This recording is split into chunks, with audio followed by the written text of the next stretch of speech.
Instant పులిహోర మీరు కూడా try చేయండి.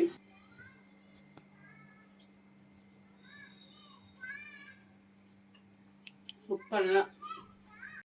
హాయ్ అండి, ఎలా ఉన్నారు? అందరూ బాగుండాలని కోరుకుంటున్నాను. Welcome to life of Srilatha.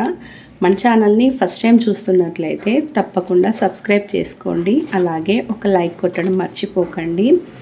అయితే ఈరోజైతే మనం సంవత్సరం అంతా నిల్వ ఉండే చింతపండు పేస్ట్ ఎలా తయారు చేయాలో చూపిస్తున్నాను. ఇదైతే 1/2 kg చింతపండు ప్యాకెట్ అండి. కొద్దిగా ఒక 2 రెబ్బలంతా కొంచెం తీసిన దీంట్లో వేయడానికి. ఇంకా దీన్ని అయితే మొత్తం ఒలుచుకొని ఏమన్నా నారలు అట్లా గింజలు ఏమన్నా ఉంటే తీసి పక్కన పెట్టేసుకోవాలి. ఎందుకంటే మనం మిక్సీ పడతాం కదా, దాంట్లో వస్తే బాగుండదు. ఇంకా పేస్ట్ చేయడానికి వడకట్టడానికి కూడా కొంచెం ఇబ్బంది అవుతుంది అనేసి వీటిని అయితే అన్నీ డివైడ్ చేసుకోవాలి. ఇంకా శ్రావణ మాసం పండుగలు స్టార్ట్ అవుతున్నాయి, వినాయక చవితి వస్తుంది.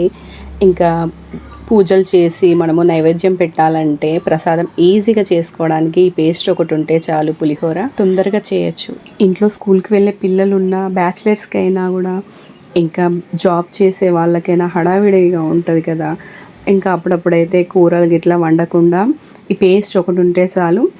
తాలింపు పెట్టుకొని బాక్సెస్ పెట్టచ్చు వాళ్ళకి. ఇంకా చూసారు కదా, నారలన్నీ తీసేసిన ఒక్కటే గింజ వెళ్ళిందండి ఈ 1/2 కిలో చింతపండులో. ఇంకా దాన్ని అయితే ఒక్కసారి వాటర్ పోసుకొని కడుక్కోవాలి. ఈ చింతపండుని మొత్తం ఒకసారి చాలు. ఏమన్నా డస్ట్ అట్లా ఏమన్నా ఉంటే పోతుంది. అంటే బాగా పిసుకని అవసరం లేదు, నార్మల్గా కడుక్కుంటే అయిపోతుంది. ఇంకా దీన్ని అయితే తీసి ఒక ప్లేట్లో వేసుకుంటున్నాను కడిగిన వాటర్ నుంచి. ఇప్పుడు గిన్నెలో వాటర్ పోసుకొని కడిగి పెట్టుకున్న చింతపండు మొత్తం ఇందులో వేసుకోవాలి. చింతపండు మునిగేంత వరకు వాటర్ ఉంటే చాలు. ఇప్పుడు ఇందులో కొన్ని వాటర్ ఎక్కువైనాయని నేను అవి కొన్ని పారబోసిన. స్టవ్ ఆన్ చేసుకొని మంట మీడియం ఫ్లేమ్లో పెట్టుకోవాలండి. దీన్ని ఒక 5 to 6 minutes ఉడికించుకుంటే సరిపోతుంది. స్టవ్ ఆఫ్ చేసుకొని ఇంకా ఈ చింతపండు మొత్తం చల్లారనివ్వాలండి. మొత్తం చల్లారిపోయిన తర్వాతనే మిక్సీ జార్లో వేసి కొద్ది కొద్దిగా పట్టుకోవాలి పేస్ట్ లాగా. ఇక మొత్తం చల్లారిపోయింది చూడండి. ఈ ఉడికించుకున్న చింతపండు నేనైతే 2 సార్లకు వేసానండి. అంటే సగం ఒకసారి వేసి ఇట్లా పేస్ట్ చేసుకోవాలి. అప్పటి నుంచి వింటున్నారా అండి, అసలు ఎంత మంచిగా పక్షులన్నీ ఎట్లా ఉరుతున్నాయి. రకరకాల పక్షులు ఉరుతూనే ఉన్నాయి అప్పటి నుంచి నేను వాయిస్ ఓవర్ ఇస్తుంటే. మందంగా కొంచెం వెడల్పున్న గిన్నె, లోతుండే గిన్నె అయితే తీసుకోండి.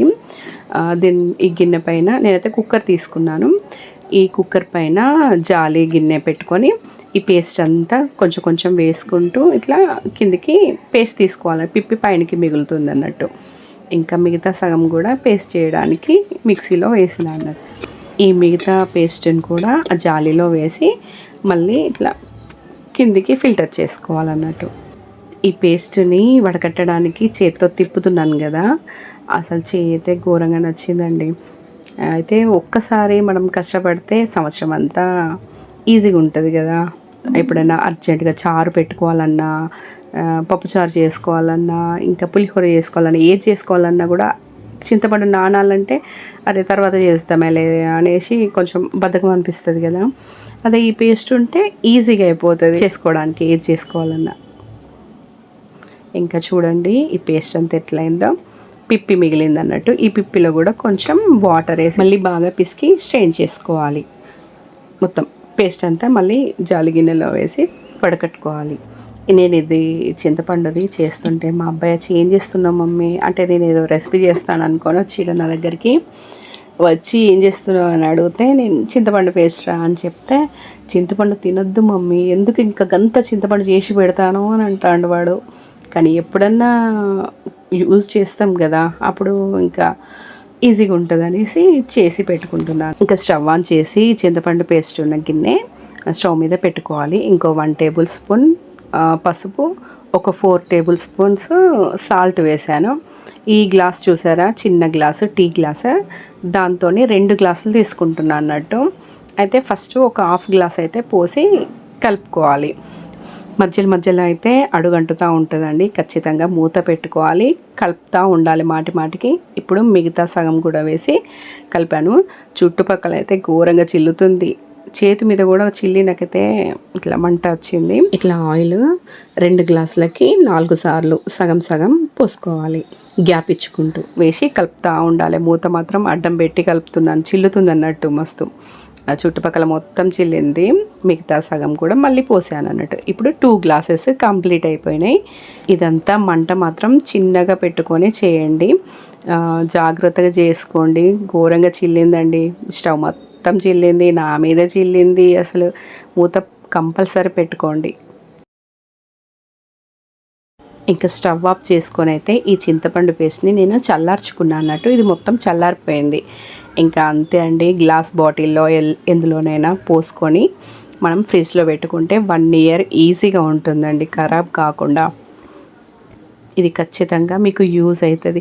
నాకైతే ఈ పేస్ట్ చేస్తా అంటేనే, స్టవ్ మీద ఇది మసులుతా అంటేనే అసలు ఎంత మంచి వాసన వస్తుంది. ఇక ఏ కూర వండకుండా డైరెక్ట్ పులిహోరనే చేద్దామనేసి చేసిన అన్నట్టు. ఇంకా దానికోసం అయితే ఒక కడాయి పెట్టుకొని కొద్దిగా ఆయిల్ వేసుకొని అందులో ఆవాలు, జీలకర్ర, శనగపప్పు, మిరియాలు, ఇంకొక 2 గుప్పెలన్నీ పల్లీలు అన్నీ వేసుకొని వేయించుకోవాలి. పులిహోరలకి ఎండుమిర్చి ఎక్కువ ఉంటే బాగుంటుంది కదా, నేనైతే అంచు పెట్టుకొని తింటాను. అందుకే ఒక 8 వేసానండి ఎండుమిర్చీలు. అవి కూడా వేసి, ఫస్ట్ వేస్తే మాడిపోతుంది కదా, అందుకే నేను పల్లీలు వేసిన తర్వాత ఈ ఎండుమిర్చి వేసాను అన్నట్టు. ఆ తర్వాత కొద్దిగా కరివేపాకు కూడా వేసి కలుపుకోవాలి.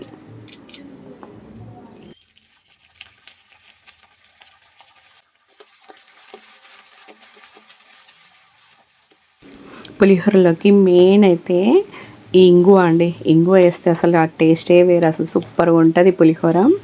ఒక 1/2 టేబుల్ స్పూన్ అంతా వేసుకోండి ఇంగువ. ఒకవేళ నచ్చని వాళ్ళు స్కిప్ చేయండి. అంతే, ఒక 1.5 టేబుల్ స్పూన్ పసుపు కూడా వేసి కలుపుకోవాలి. ఇంకా చింతపండు పేస్ట్ తయారు చేశాను కదా, అది ఒక 4 టేబుల్ స్పూన్స్ అయితే వేసాను. తిక్కుగా ఉంది కదా పేస్ట్, ఇది పల్చగా ఉందని అనుకుంటున్నారేమో. అయితే గిన్నెకు ఉంది కదా, దాంట్లో కొంచెం వాటర్ వేసి మొత్తం ఊడ్చేసిన అన్నట్టు, ఎందుకు వేస్ట్ చేయడం అనేసి. అందుకే ఇది కొంచెం పలసగా ఉంది. ఇంకా పేస్ట్ కూడా వేసి మంచిగా కలుపుకోవాలి. ఈ పేస్ట్ ఈ పోపులో వేయచ్చు, లేకపోతే అన్నంలో కూడా కలిపి ఆ అన్నం ఇందులో వేయచ్చు. నేనైతే ఈ పోపులో వేసాను అన్నట్టు. ఇంకా తర్వాత అన్నం అయితే చల్లారిపోయింది, ఆల్రెడీ వండిన, అది పొడి పొడి చేసుకొని ఈ పోపులో వేసుకొని కలుపుకోవడమే. ఇప్పుడు రుచికి సరిపడా సాల్ట్ కూడా వేసుకొని కలుపుకోవాలి. నేనైతే 3 టేబుల్ స్పూన్స్ వేసాను అన్నం మొత్తంకి కదా. నేను ఈ పులిహోర చేస్తుంటే లిటిల్ వచ్చిండు, మొన్న పోతురాజు వేసాడు చూడు అబ్బాయి, చిన్న అబ్బాయి, ఆయన చూసే ఉంటారు వీడియోలో, ఇంకా మన వీడియోలలో కూడా ఉంటాడు. ఆయన వచ్చి వాసన ఏంటిది ఆంటీ, సూపర్ వాసన వస్తుంది అని అన్నాడు. అయిన తర్వాత ఇక కాసేపు ముచ్చట పెట్టిండు. తినమనంటే ఇప్పుడు అన్నం తిన్నా, లేకపోతే కొంచెం ముందు తెలిసినా తింటూను, ఇప్పుడే చేయగడుక్కొని వస్తున్నా ఆంటీ అని అన్నాడు. పులిహోర టేస్ట్ మాత్రం మస్తున్నదండి. ఖచ్చితంగా మీరు కూడా ఇట్లా చేసి పెట్టుకోండి, యూస్ఫుల్ అవుతుందండి. ఎప్పుడన్నా మీకు అర్జెంట్ అన్నప్పుడు, ప్రసాదాలు కావాలనుకున్నప్పుడు, ఇంకా చేతగానప్పుడు ఇట్లా మంచిగా యూస్ఫుల్ అవుతుంది ఈ పేస్ట్. ఫ్రిడ్జ్లో పెట్టుకుంటే 1 ఇయర్ దాకా ఖచ్చితంగా నిల్వ ఉంటుంది, పాడవ్వదండి. ఇంకా నేనైతే టేస్ట్ చూసి మీకు చెప్పడానికే ప్లేట్లో వేసుకుంటున్నాను, తిని చూద్దామనేసి. నాకైతే పులిహోర అంటే చాలా ఇష్టం అన్నట్టు. ఈ గుళ్ళలకు పోతే మాత్రం ఖచ్చితంగా కొనుక్కొని తింటా అన్నట్టు. ఈ నాన్ వెజ్ కంటే కూడా నాకు పులిహోర అంటేనే చాలా ఇష్టం. ఈ పులిహోరలకి ఎండుమిర్చి అంచు పెట్టుకొని తింటే ఇంకా బాగుంటుంది, అందుకే ఎండుమిర్చి వేసుకున్నా.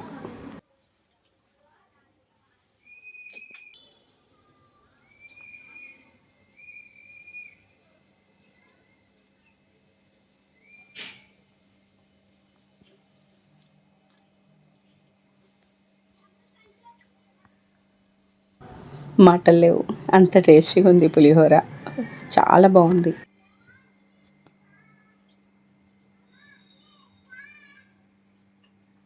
సూపర్గా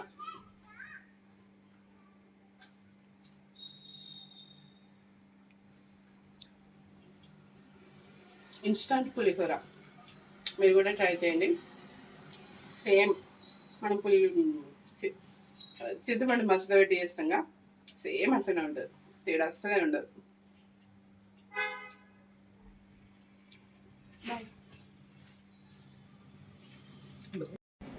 ఏదన్నా చేయాలంటే ఐటెం కానీ, టిఫిన్స్ కానీ, ఏమైనా రెసిపీస్ చేస్తే బౌళ్ళు మాత్రం ఫుల్ పడతాయండి. అందుకే ఎప్పుడెప్పుడు తోముకుంటే ఓ పని అయిపోతుంది. ఒక్కరోజు ఒక పూట మనం తోమడం మానేసినా ఇంకా అంతే, ఇక అవి తోమ బుద్ధి కాదు, సింక్ మొత్తం నిండిపోతే. అందుకే పులిహోర చేయగానే ఇంకా తినేసి మొత్తం బౌల్ అయితే తోమేసిన. ఎన్ని వంటలైనా చేయబుద్ధి అవుతుంది కానీ ఈ బౌల్ మాత్రం అసలు తోమబుద్ధి కాదు. తోమేదాకా తోమబుద్ధి కాదు, కానీ స్టార్ట్ చేసినామంటే ఈజీగా 5 to 10 minutesలో అయిపోతాయి తోమడం. కానీ ఆ మాత్రం దానికి తర్వాత తోముతాంలే అని అనిపిస్తూ ఉంటుంది కదా. కానీ బౌల్ల సైడ్ చూస్తే మంచిగా అనిపించదు, తోమేస్తే ఓ పని అయిపోతుంది కదా అనిపిస్తుంది. అంతే అండి. ఓకే అండి, బాయ్.